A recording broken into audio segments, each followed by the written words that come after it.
Okay, my fatal assumption: selling a product you think they need, not what they want to buy. The success from the video production course I thought was pretty good.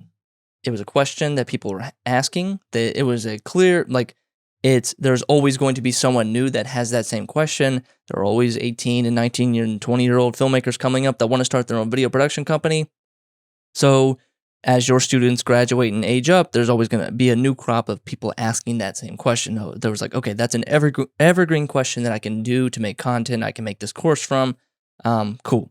With personal branding, at the time when I was developing it, I was talking with photographers, I was talking with other creatives, and the biggest thing that I kept hearing was, I don't have time for marketing, or marketing, when I'm running my own business, marketing is always the last thing on my list. And it's like, okay, so they need help with personal branding. They need help marketing themselves.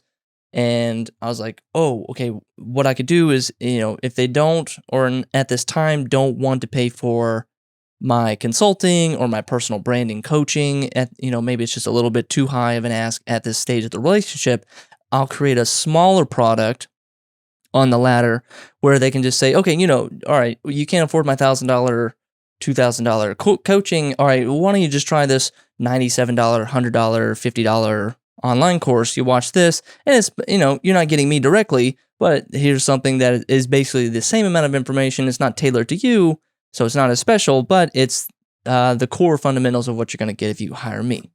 That's what I looked at. I was like, oh, okay. So I was making the assumption that this is what they have, this problem that they struggle with marketing themselves, and marketing is always last on their list. And so therefore I will give them an online course. And the assumption is this the solution that they actually want? Because people don't want to buy what they need. People want to buy what they want. So that was my assumption. I was like, here's the good medicine you need. You need some online course, personal branding, marketing, and that may not have been the case. I was making the assumption that, for me, it was logical, but maybe that's not what people wanted. Maybe people wanted someone to just handhold them and actually take over their marketing for them, as opposed to learning how to do all the marketing themselves and get better at personal branding. Some people don't want to do that. They just I don't have time or headspace for that kind of stuff.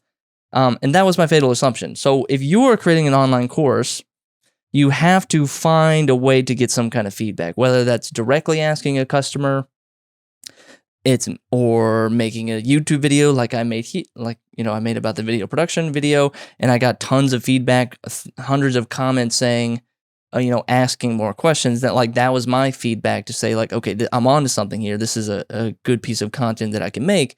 You have to find some kind of way to get that validation. You cannot just make the assumption that this is what people want, or this is what people are looking for, and therefore I'll make it, and therefore they will come, and I don't have to worry about marketing it, because it's going to be such a killer product that answers this question that I think, I'm providing a solution that people want. And it's like, it's a need, yes, and you're filling this need, but is this what people actually want?